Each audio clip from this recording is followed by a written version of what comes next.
E a terceira lei de Newton, que é a lei da ação e reação, né? Para toda ação, você tem uma reação de mesmo módulo, de mesma direção, mas em sentidos opostos, né? Elas atuam em corpos diferentes.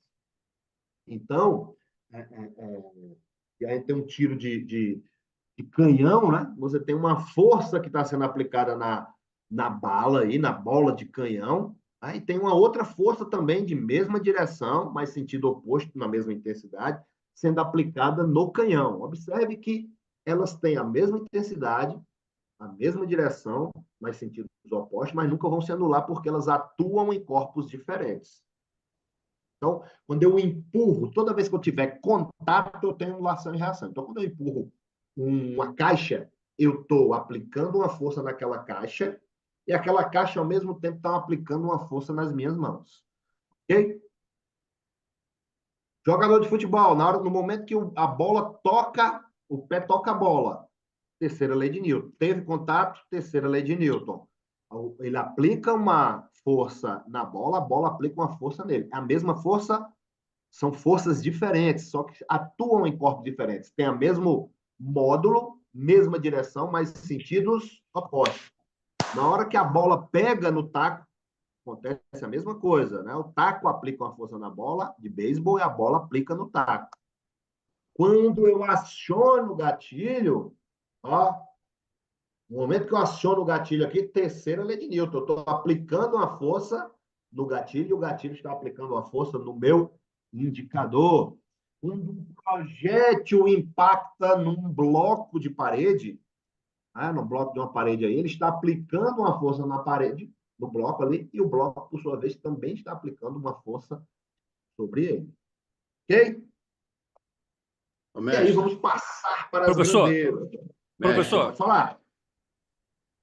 Manda. Acho que a Oliveira me chamou aí. Posso falar aqui, Oliveira, rapidinho? Pode.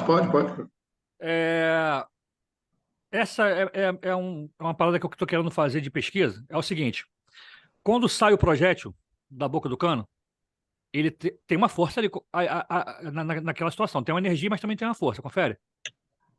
Isso. A gente falou isso, né? Essa energia provém de onde?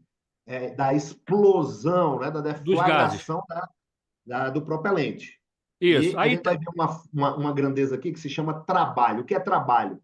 É força vezes deslocamento. Quando a gente fala o trabalho de uma força, né? Existe uma força, que é a ação dos gases que fazem com que o projétil se movimente, primeiramente dentro do cano ali, né? E depois ele é expelido da boca do cano. Ok. Você tem Perfeito. energia térmica, que é proveniente da explosão, sendo convertida, transformada em energia cinética. Beleza. Ok. Aí, só que essa mesma força que está empurrando também está voltando através do ferrolho. Confere? Do deslocamento do ferrolho para trás. Se é a terceira lei de Newton, Aí, ou certo. não. Não, é exatamente isso. Só é o tiro do canhão ali. Só Sim. que a força dos gases está aplicando, né? Sendo aplicada ali e fazendo com que o projétil se desloque para frente. E essa, pela terceira lei de Newton, toda ação tem sua reação. Vamos considerar que isso é ação, é um par de forças. Isso é a reação. Qual é a reação? O ferrolho ir atrás. Quando o ferrolho Perfeito. vai atrás, as forças são as mesmas. Né? O que eu quero dizer com as mesmas? Elas têm a gente viu lá na definição, elas têm o mesmo módulo. Então, se eu disser que um é 100 newtons, a que vai para trás é 100 newtons.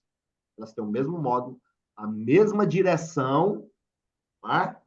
Só que os sentidos são opostos.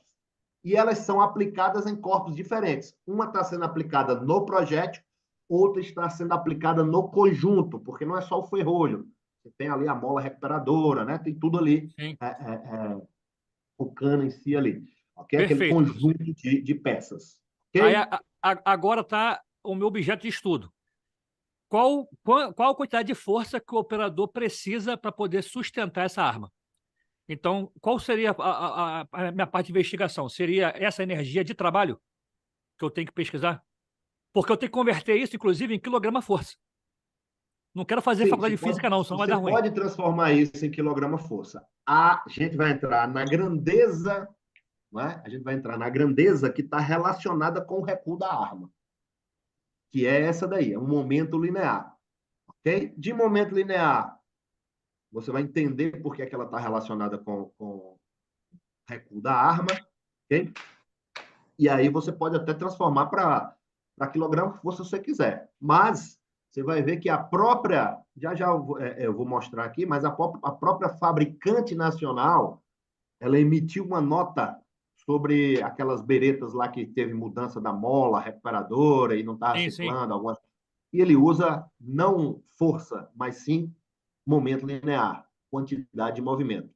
Deixa eu terminar isso aqui, Perfeito. e o final que eu terminar momento linear aqui, você volta com essa sua pergunta. Você vai ver Ok. que a grandeza física relacionada diretamente com o recuo da arma é o momento linear, a quantidade de movimento. Claro, você pode converter isso aí para quilograma-força tranquilamente. É só uma conversão de grandezas. Ok? Perfeito.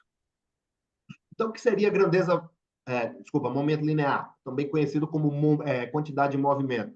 É uma grandeza vetorial, ou seja, precisa de módulo, ou seja, o valor numérico, a unidade, direção e sentido, que serve para mensurar a rapidez com que um projeto se movimenta. Existem outras grandezas que mensuram a velocidade, a rapidez com que um projétil se movimenta? Existem várias. A gente pode citar aqui velocidade, energia cinética, mas vamos primeiramente analisar momento linear, depois a gente passa para energia. Ok? Então, é mensurar a rapidez com que um projeto se movimenta. Então, toda vez que eu tiver interação entre dois corpos, em onde esses corpos vão interagir, a gente está falando de balística terminal. Quando a gente fala de balística terminal, o projeto necessariamente ele tem que impactar com alguma superfície. Tem que haver uma colisão, ou seja, vai ter uma interação projétil com suporte, com superfície. Toda vez que tiver esse tipo de interação onde um desses corpos estava em movimento, ou pelo menos um deles estava em movimento, e depois da colisão, pelo menos um adquiriu o movimento, a determinação do momento linear vai ser importante para a gente compreender esse fenômeno, né? Essas colisões. Então, interação projétil e alvo deve ser estudada a partir da teoria das colisões, teoria dos choques mecânicos. O momento linear assim como a energia, são grandezas que nos ajudam a entender esse fenômeno. Eu tenho três tipos de colisões, pessoal. Eu tenho a colisão perfeitamente elástica, a parcialmente elástica e a inelástica. A gente vai ver cada uma delas já já. O que a gente chama também de quantidade de movimento? Né? Justamente são sinônimos. O pessoal que pratica tiro esportivo conhece essa grandeza com outro nome. Quem lembra? O pessoal do IPSC não chama momento linear, não chama quantidade de movimento, mas sim fator de potência. É o fator de potência, ou só fator. Está relacionado exatamente com o que da arma? O recuo da arma. Quanto maior o fator, maior é o recuo da arma.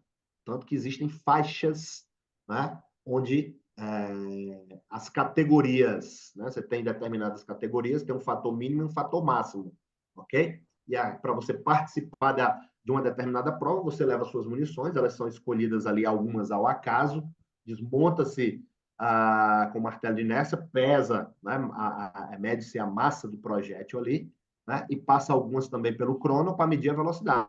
E eles calculam a média do seu fator para ver se você está naquela. Se você está apto a participar daquela categoria. Né? Existe fator mínimo e máximo para qualquer uma categoria ali. Ok?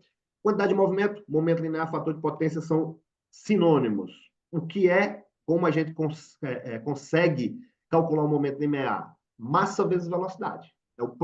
Tá vendo que antes lá na primeira lei de Newton, a gente só considerou a massa.